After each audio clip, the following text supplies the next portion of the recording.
Eh bien, bonjour à tous. Bienvenue à l'Église de l'Abri, en tout cas sur son site web.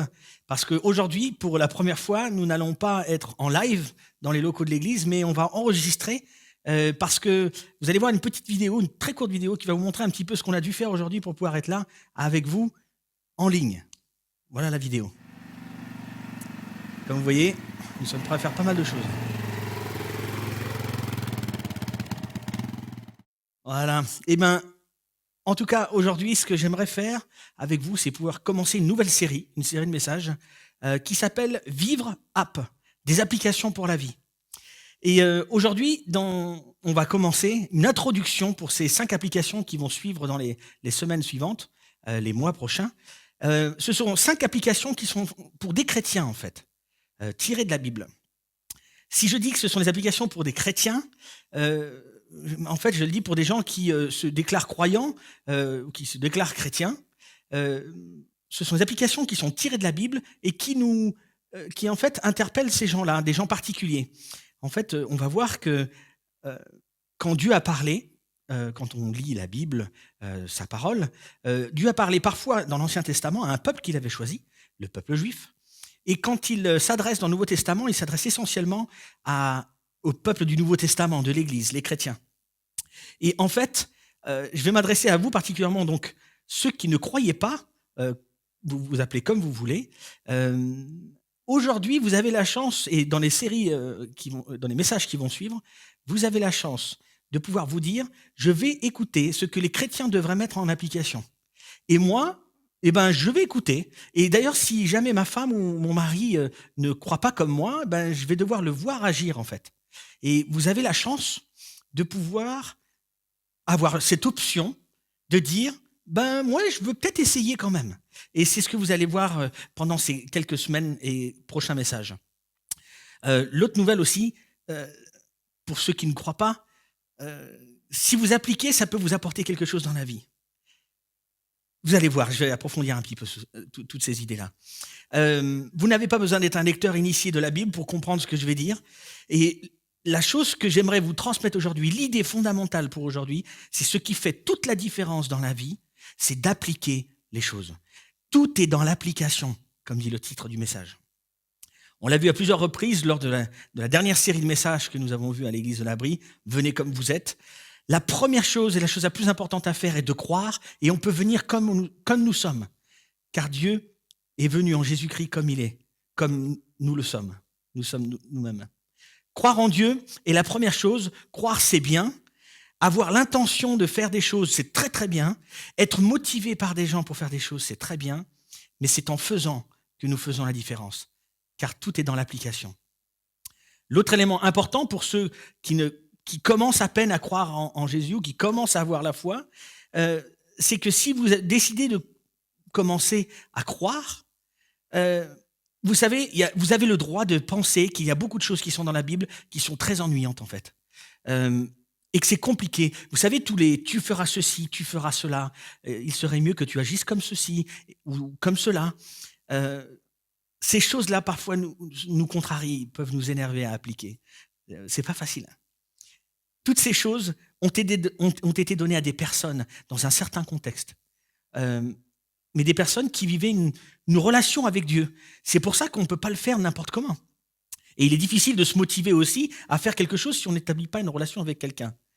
Vous allez comprendre qu'il est important de comprendre la base de toute chose, des règles que Dieu a données à certaines personnes pour commencer à l'appliquer. Et on ne peut pas faire ça n'importe comment. Vous savez, c'est un petit peu un exemple. C'est comme si j'allais voir les enfants de mes voisins. Vous savez, je tape à la porte. Bonjour, monsieur, dame. J'aimerais bien... en fait, non. Il faut que votre fils, quand il rentre de l'école, il commence ses devoirs. Il commence par le français. J'aimerais qu'il mange à 19h15 et qu'à 20h22, il puisse prendre sa douche. Après, il se couche. Et demain matin, au lever, il doit faire sa prière, se lever de nouveau, préparer son sac et partir à l'école. Sinon, je risque un peu de m'énerver. Vous savez pourquoi je ne peux pas juste faire ça auprès de mes voisins ? C'est très simple. En fait, il ne s'agit pas de mes enfants. Et donc, je ne peux pas me permettre de faire ça. Lorsque Dieu a donné et a transmis les 10 commandements à ce peuple dans l'Ancien Testament, c'est ce peuple qu'il avait nourri, qu'il a fait enfuir d'Égypte. Il les a accompagnés dans cette échappée. Il avait donné à un peuple avec qui il avait déjà une relation. Et c'est pour cela que dès le début de ce message, j'ai dit que nous allons voir des applications pour les chrétiens, premièrement. Parce que ce sont les premiers à devoir appliquer ça. Ceux qui se disent croyants. C'est eux qui doivent d'abord l'appliquer. Une autre chose aussi, le problème qui se passe aussi dans la foi avec les croyants et les chrétiens, le problème qui se passe, c'est que après avoir reçu certaines règles, les chrétiens sont un peu devenus des juges, en fait. Dans les églises, on devient un peu des juges. Parce que ceux qui ont reçu les lois, en fait, au bout d'un moment, se disent « Ok, j'ai entendu la loi, je la comprends. Maintenant, il faut que je pousse le monde entier à accomplir cette loi. » Et du coup, tout le monde se dit « Ah ben attends, moi, si j'ai reçu ça, il faut que les gens l'appliquent aussi. » Et donc, je commence à regarder autour de moi et je commence à juger les gens selon ces lois et ces règles que moi, je connais. Moi qui me dis croyant. Et peut-être que l'une des raisons qui vous a éloigné de l'Église ou de la foi ou de Dieu, c'est peut-être parce que vous êtes souvent trop senti jugé dans une communauté ou auprès de gens qui étaient croyants. Vous voyez, l'Église, c'est toujours pour nous juger dans nos actes, et alors qu'il faudrait peut-être quelque chose qui nous permette de mieux vivre, en fait. Malheureusement, c'est tellement souvent vrai. Et ce n'est pas tout. En fait, c'est parce que les gens n'ont pas tout compris qu'ils en sont à dire ça, à juger les autres qui ne sont pas encore croyants. Dès qu'ils lisent quelque chose, ils le font remarquer aux gens qui sont autour d'eux. C'est fou. Tu sais, tu es à côté de la plaque. Tu devrais passer du temps avec Dieu. Non, mais ils ne croient pas, ils s'en fichent. Tu ne devrais pas faire ceci parce que Dieu pense que... Non. Les premiers qui doivent le faire, c'est ceux qui sont croyants. On ne peut pas s'occuper de l'éducation des enfants de mes voisins, tout simplement parce qu'ils ne sont pas mes enfants. Sauf s'ils commencent à venir dans mon jardin ou dans ma maison, mettre le bazar. Là, oui, peut-être que je peux réagir, évidemment. Il y a des choses que Dieu parfois mentionne de ce qui se passe dans le monde. On le voit en dehors de son peuple. Il tire des conclusions. Mais lorsqu'il donne des règles ou des choses à appliquer, c'est aux gens de son peuple qu'il le donne. Aujourd'hui, on va voir un texte qui va nous éclaircir aussi tout ça. Toute cette longue introduction pour aborder ces applications qui vont suivre dans les messages suivants. Des applications, des apps, comme le dit, vous savez, certains fameux magasins en ligne. Dès la semaine prochaine, on va voir tout de suite des choses qui vont nous percuter, des applications à appliquer et pas juste à écouter ou à entendre. Tout est dans l'application. Croire est la première et la chose la plus importante à faire. Mais après, si on veut faire une différence dans la vie, il faut appliquer. C'est tout. C'est ce qui fait la différence. Si on n'applique pas, il n'y a rien. Vous savez, dans la Bible, quand on lit la Bible, il y a deux personnes qui ont souvent parlé de mettre en pratique ce qu'on écoute. Deux personnes. Une, c'est Jésus-Christ. Je vais peut-être un petit peu le mentionner à la fin. Et la deuxième, c'est son frère, qui s'appelle Jacques. Et vous savez, Jacques est très surprenant. Alors, on va voir un texte dans le Nouveau Testament, dans la lettre de Jacques, ça se trouve quelque part le plus à droite dans tous les livres du Nouveau Testament. On va voir quelques versets qui vont nous dire que tout est dans l'application. Les choses seront et sont différentes dans la vie. On arrive à marquer la différence lorsque nous mettons à appliquer ce que Dieu nous demande. Alors, j'aimerais lire avec vous Jacques chapitre 1, verset 22. Qui s'affiche sur l'écran, et si jamais il ne s'affiche pas sur l'écran, vous l'aurez en note lorsque l'on va mettre la vidéo en ligne. Jacques chapitre 1, verset 22. « Seulement, ne vous contentez pas de l'écouter, sans quoi vous vous tromperiez vous-même. » On me dit toujours, dans les relations, selon le travail qu'on fait, etc., le plus important, c'est d'écouter. C'est incroyable comme en début d'année, nous pouvons prendre de bonnes résolutions aussi, vous savez. Et on s'écoute les uns les autres avec des bonnes résolutions qu'on va faire. On le dit en tout cas. Hein, avant de les mettre en pratique, on dit je vais faire attention à ma ligne, alors je vais commencer du sport, oui, je prends la résolution de passer plus de temps avec ma famille, ou je prends plus de temps à quoi que ce soit. Et on s'écoute tous les uns les autres. C'est intéressant. Parfois, il faut s'écouter soi-même et juste se rappeler, est-ce que cette année a été différente en fait par rapport à ce que j'avais dit? Ce qui se passe aussi, c'est que parfois, en tant que chrétien, on vient écouter à l'église et on se dit « Ah, c'est ce qu'il faut faire ». Alors, il se trouve qu'aujourd'hui, avec la météo qu'on a eue, vous n'avez pas pu venir pour beaucoup d'entre vous. Et donc, beaucoup d'entre vous, peut-être, n'ont pas vécu cette satisfaction de se dire « Si je vais à l'église et que j'écoute un peu quelque chose, ça va aller mieux et Dieu m'aidera, en fait. Hein, et sûrement que j'aurai des bons fruits si je viens à l'église. » Et c'est un petit peu comme s'il y avait quelque chose de magique dans la présence, dans ma présence, par ma présence dans l'église. Et c'est assez impressionnant, en fait. En fait, il faut arrêter de se tromper nous-mêmes, juste en écoutant. Ce n'est pas parce que nous sommes présents lorsque quelqu'un dit des choses de Dieu ou lit la Bible que c'est bon. Dieu est content, il nous a vus, c'est bon. Ah, il m'a vu venir. En plus, je suis venu avec des amis, c'est super. Comme si Dieu n'était que présent ici. C'est fou, hein? Nous sommes venus, nous sommes présents pour écouter.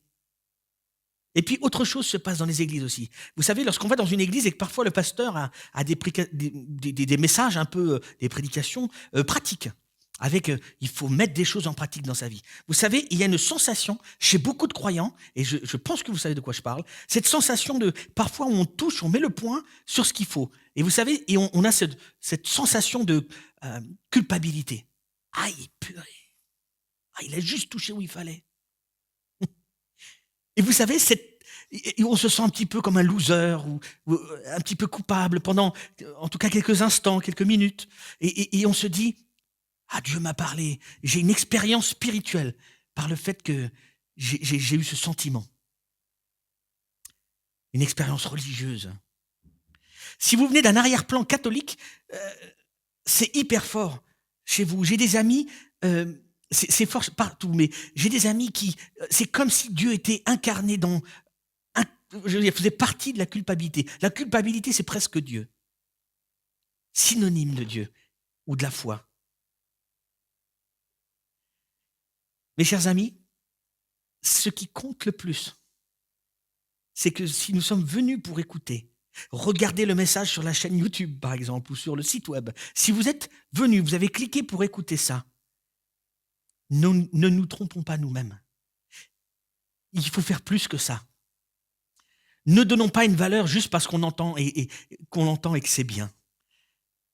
Vous qui ne croyez pas encore, je vous ai déjà parlé plusieurs fois, et qui regardez aussi aujourd'hui en ligne ce message, il y a une chose qui est sûre, c'est que vous allez aimer la suite du message, en fait. Parce que vous allez commencer à regarder peut-être autour de vous, soit votre femme, votre mari ou vos amis. Et attends, est-ce qu'il fait ce qu'il dit?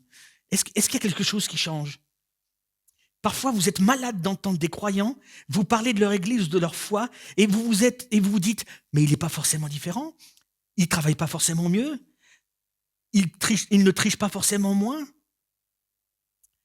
Il y a une chose que vous pouvez penser, comme Jacques. C'est que certains chrétiens, parfois, malheureusement, qui sont autour de vous, ne parlent pas mieux que vous, ne font pas les choses mieux. Et c'est malheureux.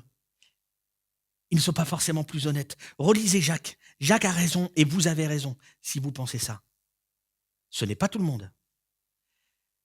Le problème, c'est que ces gens ne le réalisent pas eux-mêmes, ce qui se passe. Ils se sont trompés eux-mêmes. Si l'on pense qu'écouter la bonne parole est suffisant, on se trompe. Si on pense que venir à l'église est suffisant, on se trompe. On se trompe nous-mêmes. Jacques chapitre 1, verset 22, je relis le texte. Seulement ne vous contentez pas de l'écouter, sans quoi vous vous tromperiez vous-même. Traduisez-la en acte. Alors là, si je commence à l'appliquer, il va y avoir trop de changements dans ma vie. L'écouter, ok, je me sens coupable, c'est pas facile. Il m'a quand même dit quelque chose qui me touche, quoi. Maintenant, si je me mets à appliquer, waouh! Qu'est-ce qui va se passer dans mes relations?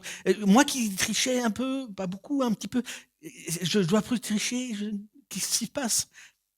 Qu'est-ce que je vais devenir? Si je ne ressens plus ces moments de culpabilité forts, ces expériences religieuses et spirituelles, et que je dois mettre en pratique, au risque de ne plus vivre ces moments-là qui étaient bons, en fait, de me sentir des fois un peu coupable parce que je me suis dit, ouais, Dieu m'a parlé. Vous savez, c'est plus compliqué de mettre en pratique. Lorsque j'entends tout ça, ça me remue. Je suis ici à l'église. Vous savez, si je commence à mettre en pratique ce que j'entends, je me sépare de cette sensation de culpabilité ou de proximité avec Dieu. Vous savez, il y a une phrase qui est incroyable en France. Elle est parfaite. Je suis croyant, mais pas pratiquant. Elle est l'antithèse de ce que Jacques nous dit. Je suis croyant, mais pas pratiquant. Ici, Jacques va juste nous dire, d'une manière très claire, que ce qui est le plus important est de mettre en pratique. Croire, c'est très bien. Mais ce qui fera véritablement la différence dans ma vie et dans la vie de ceux qui sont autour de moi, c'est lorsque je vais mettre en pratique. Et cette lecture va continuer.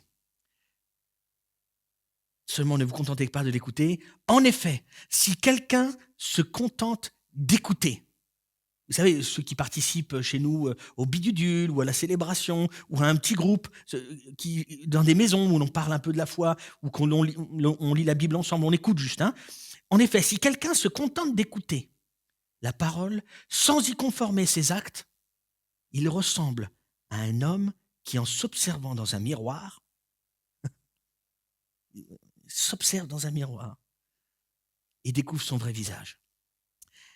Il s'agit ici de toutes les personnes qui écoutent et se regardent, mais qui ne mettent pas en pratique. En fait, il s'agit même de vous aujourd'hui qui regardez et écoutez ce message.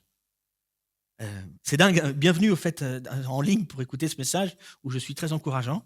Mais je trouve ça quand même très fort comme comparaison. C'est tellement vrai de notre temps. Vous savez, à l'époque où Jacques est en train d'écrire de ce miroir, le miroir chez eux, c'était un bout de métal, un bout de bronze, ou peut-être un tesson d'une jarre, ou je ne sais pas quoi. Je ne sais pas s'il y avait beaucoup de verre à l'époque. En tout cas, ils se regardaient et le reflet devait être moyen pour se voir. Aujourd'hui, lorsqu'on a un miroir devant nous, on voit tout.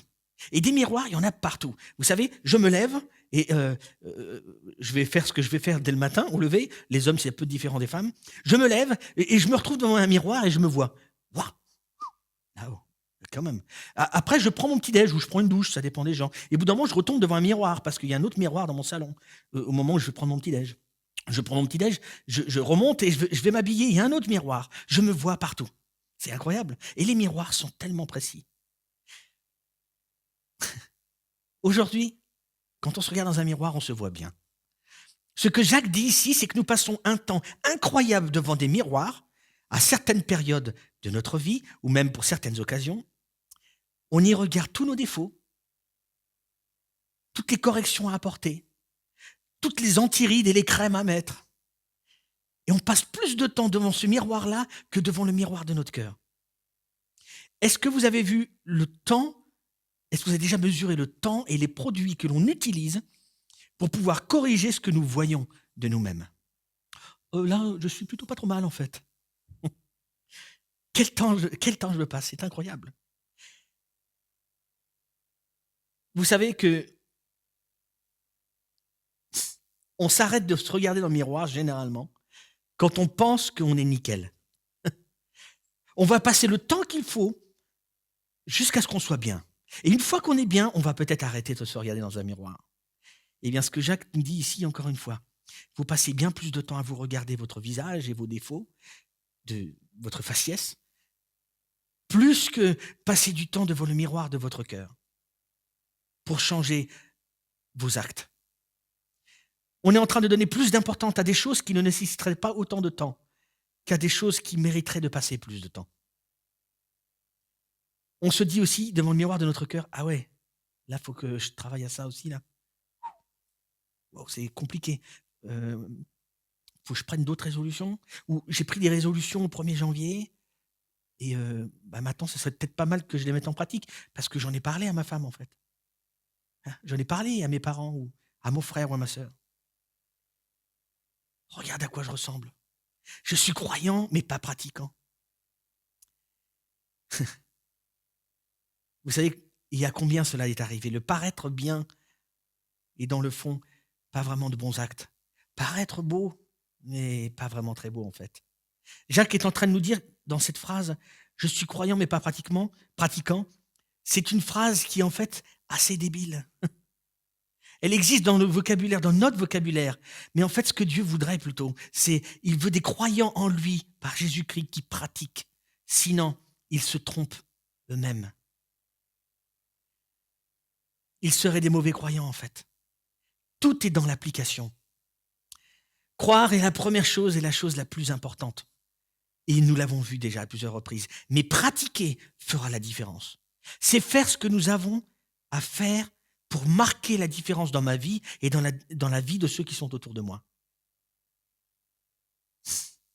Et ce n'est pas Dieu qui va le faire. C'est à nous de pratiquer. C'est ce que nous allons faire qui va faire la différence. Tout est dans l'application.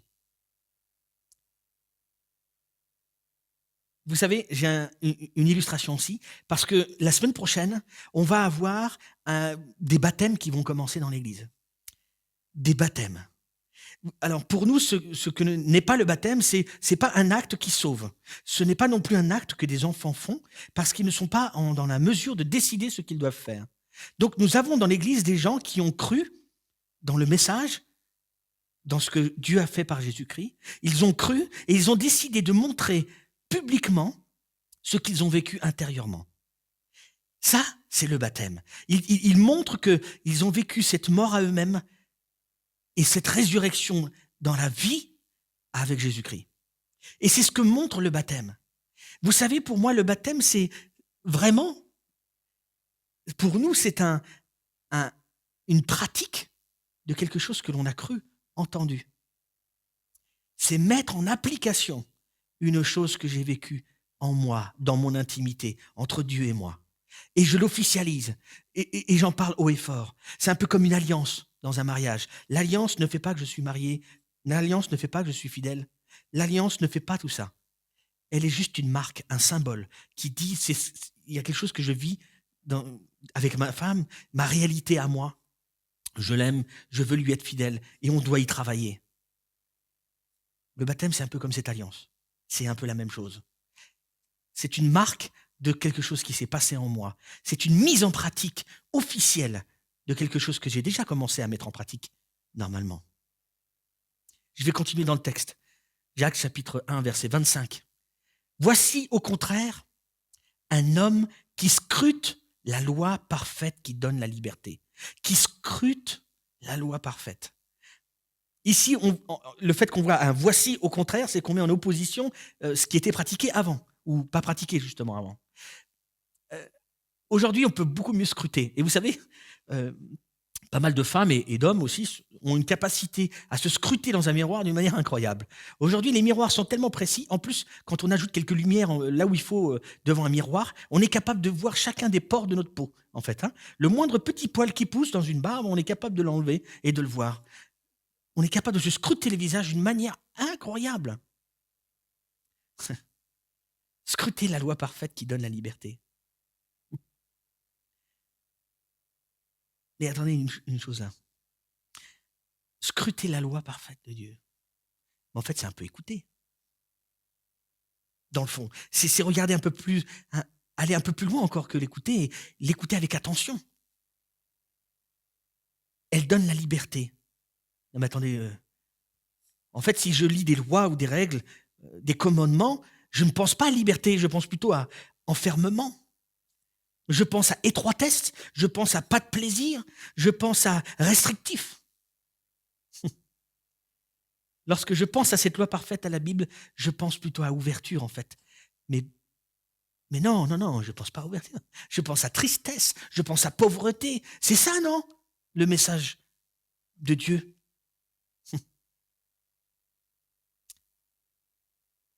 Je suis croyant mais pas pratiquant. Du coup, j'ai vraiment pas envie de pratiquer. Où est la liberté?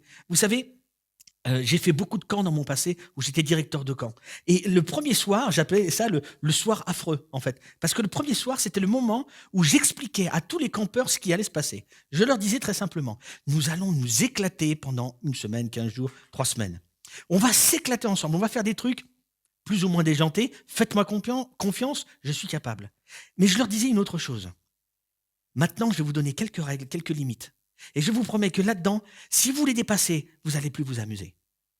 Parce qu'en fait, vous avez cette marge de liberté qui est importante, je vous la donne, Mais s'il vous plaît, n'allez pas au-delà de ça. Quelque part, la vraie liberté, c'est une liberté qui a des limites. C'est une liberté euh, qui est bornée par des choses. Alors oui, elle commence là où les autres, vous voyez, vous connaissez toutes les expressions françaises. Mais c'est tellement vrai. Il ne s'agit pas de servitude, de contrainte ou de dépendance. Il faut scruter cette loi parfaite parce qu'elle va nous permettre de mieux vivre. Et parfois, ce qui se passe, c'est qu'on ne se rend pas compte que le changement que l'on va pratiquer va avoir une portée plus lointaine que notre présent. Parfois, c'est un investissement de pratique pour un meilleur futur. Et du coup, scruter la loi parfaite va nous donner la liberté. C'est un petit peu comme, vous savez, l'âge où l'adolescence ou autre, parfois même un peu trop avant, où des gens commencent l'alcool, la cigarette, le cannabis et bien d'autres choses. C'est parce que, vous savez, leur motivation, c'est qu'au début, en tout cas, c'est parce que j'ai la liberté de faire ce que je veux. Alors je commence et j'y vais. Et on sait très bien ce qui se passe. Et certains le savent. Lorsqu'ils sont fumeurs, ils ne peuvent plus s'en détacher. Ou que ce soit même l'alcool. Et on ne peut plus s'en détacher. C'est une conséquence qui est venue plus tard. Vous savez, c'est aussi, on ne se rend pas compte parfois, mais sous prétexte de liberté, on va dire, avec mon argent, je fais ce que je veux, je dépense l'argent comme je veux, et j'achète ce que je veux. OK ? Parce que c'est la liberté, personne ne peut me contraindre. C'est vrai. Mais vous savez, quand on commence à acheter tellement de choses et qu'on a plein de dettes, il y a une chose qu'on se dit, je ne suis plus libre d'avoir tout ça. Parce que quelque part, la liberté, même dans l'utilisation de mon argent, devrait être bornée, limitée à des choses, à peut-être les gens qui vivent avec moi, peut-être les charges fixes que j'ai dans ma vie.